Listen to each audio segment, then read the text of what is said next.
युवाओं के आदर्श स्वामी विवेकानंद की जयंती देश में हर साल राष्ट्रीय युवा दिवस के रूप में मनाई जाती है। इस दिन सामूहिक सूर्य नमस्कार का भी आयोजन किया जाता है।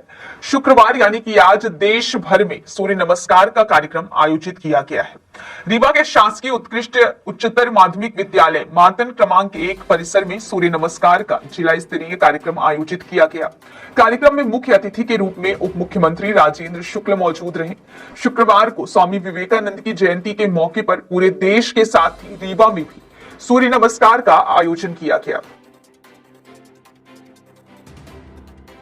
जी भैया, आज ये कार्यक्रम अभ्यास कराया गया है स्वामी विवेकानंद जी की जयंती पे। कैसे स्वामी विवेकानंद जी की जयंती पे युवा दिवस के रूप में हम लोग मनाते हैं, क्योंकि युवाओं के लिए वो एक प्रेरणा स्रोत हैं। इतनी कम उम्र में 25 साल की उम्र में उन्होंने संन्यास ले लिया और 39 साल की उम्र में इस दुनिया को छोड़ के चले गए, लेकिन इतने कम उम्र में ही उन्होंने ऐसी ख्याति प्राप्त की। अपने योग्यता, अपनी प्रतिभा, अपनी विद्वता का ऐसा दुनिया ने उनको देखा और इसके लिए आज वो महापुरुष बन गए हैं। और वो हमेशा कहते थे कि युवा को स्वस्थ होना बहुत ज़रूरी है, और जब युवा स्वस्थ होगा तो तमाम तरह की चुनौतियों का मुकाबला करने में सक्षम हो सकेगा, और तभी उस देश में रहने वाले उन युवाओं के देश जो है वो आगे बढ़ सकेगा। और इसलिए आज सूर्य नमस्कार जो स्वस्थ रहने के लिए बहुत ही महत्वपूर्ण विधा है, महर्षि पतंजलि ने इस विधा को जो हमें विरासत में सौंपा है, उसको स्वामी विवेकानंद जी के जन्म जयंती के अवसर पर सामूहिक सूर्य नमस्कार यहाँ पर होता है। नरेंद्र मोदी जी ने तो इसे विश्व योगा दिवस के रूप में सारी दुनिया को योगा करने के लिए प्रेरित किया है, और इसलिए आज यहाँ पर जो ये कार्यक्रम हुआ है बहुत सफलतापूर्वक संपन्न हुआ है। पूरे प्रदेश में और पूरे देश में हुआ है। नमस्कार आयोजन में प्रदेश के डिप्टी सीएम राजेंद्र शुक्ल शामिल हुए। इस दौरान उन्होंने लोगों को स्वामी विवेकानंद के जीवन के बारे में बताया। उनको अमर करके इसीलिए हमने स्वामी विवेकानंद जी की विशाल प्रतिमा कॉलेज चौराहे में लगाई है। देखा है कि नहीं देखा है? जिन लोगों ने कॉलेज चौराहे में स्वामी विवेकानंद जी की प्रतिमा देखी, हाथ उठाए जरा। ये प्रतिमा हमने इसे लगाई कि युवाओं को उनकी प्रतिमा को देखकर प्रेरणा मिलती रहे, उनके जीवन परिचय को पढ़ें, उनसे प्रेरणा लें, उनके चरित्र को अपने जीवन में उतारें, आदर्शों को, और सही मार्ग पर चल सके। इसलिए महापुरुषों की प्रतिमा लगाई जाती है।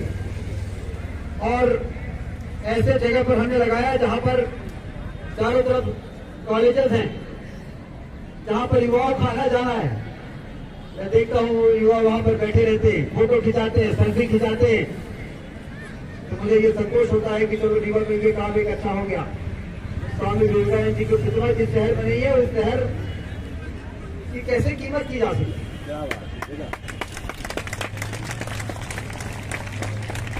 और इसलिए हम सारे लोग प्रेरणा लें।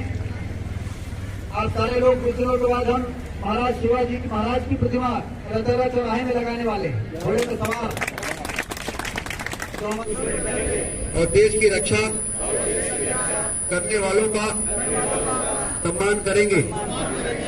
नागरिक होने का कर्तव्य निभाएंगे। करते हैं कि भारत को नशा मुक्त बनाने में अपना पूरा सहयोग देंगे। अपने आसपास लोगों को नशा मुक्त होने की प्रेरणा देंगे। नशा मुक्त समाज बनाएंगे। भारत को स्वर्ग बनाएंगे। भारत माता। हम शपथ लेते हैं कि भारत को 2047 तक आत्मनिर्भर और विकसित राष्ट्र बनाने के सपने को साकार करेंगे। गुलामी की मानसिकता को जड़ से उखाड़ फेंकेंगे। रीवा में हमारे जो ब्लॉक लेवल पे सामुदायिक स्वास्थ्य केंद्र है, वहाँ 62 प्रकार की जांच हो, इसके लिए ब्लॉक पब्लिक हेल्थ यूनिट की स्थापना की गई है, कुछ जगह की जा रही है। हमारे जो जिला अस्पताल हैं वहाँ पर इंटीग्रेटेड पब्लिक हेल्थ लैब की स्थापना की गई है, जहाँ पर 132 प्रकार की जांचें होती हैं, और अब 262 प्रकार की जांच हो सके इसके लिए मेडिकल कॉलेज के जो अस्पताल हैं वहाँ पर फॉरेंसिक लैब की स्थापना की जा रही है। लगातार सरकार इस बात को लेके बहुत ही संवेदनशील है कि जो भी लोग जो भी हमारे नागरिक हैं वो ब्लड की और ज़्यादा से ज़्यादा जांच करा सकें, जिससे कि वो उनको अपने स्वास्थ्य का भी पता चले और यदि कोई बीमारी आ गई है तो डॉक्टर उनका उस जांच के बाद सही तरीके से इलाज कर सके। ये व्यापक रूप से पूरे प्रदेश में और पूरे देश में मोदी जी के नेतृत्व में स्वास्थ्य सेवाएं बेहतर हो सकें, इसके लिए ये कार्यक्रम लगातार जारी है। रीवा में और भी एक उपलब्धि जो कैंसर मरीजों को एक बहुत ही अति आधुनिक मशीन है, लीनैक मशीन, लीनियर एक्सेलरेटर मशीन, जो यहाँ पर नहीं थी रीवा में। उसके लिए भोपाल के जवाहरलाल नेहरू कैंसर हॉस्पिटल में जाना पड़ता था, तो लीनियर एक्सेलरेटर मशीन भी स्वीकृत हो गई है। लगभग 31 करोड़ रुपए में वो मशीन आती है। जो क्रिटिकल केयर ब्लॉक बन रहा है उसी में वो मशीन ग्राउंड फ्लोर में स्थापित की जाएगी और अब लोगों को भोपाल कैंसर के रेडिएशन के लिए, कीमो के लिए अब भटकना नहीं पड़ेगा। इसके साथ ही सुपर स्पेशलिटी हॉस्पिटल में जो कि वरदान साबित हो रहा है, वहाँ पर सीटी स्कैन की मशीन तो सीटी की मशीन तो लगी है, लेकिन एमआरआई की मशीन वहाँ नहीं थी। हालांकि और पीपीपी के माध्यम से सीटी एमआरआई हमने 2007 में मेडिकल कॉलेज में लगवा दिया था, जिससे कि असुविधा नहीं हो रही है, लोगों को बाहर नहीं जाना पड़ता। लेकिन सुपर स्पेशलिटी के मरीजों को एमआरआई के लिए थोड़ा बिल्डिंग के बाहर जाना पड़ता था। 11 करोड़ के एमआरआई की मशीन भी स्वीकृत करा दी गई है। ये दोनों मशीनें आ जाने के बाद कैंसर की और एमआरआई की मशीन एक बड़ी स्वास्थ्य सुविधा रीवा की जनता को और विंध्य क्षेत्र की जनता को मिल सकेगी।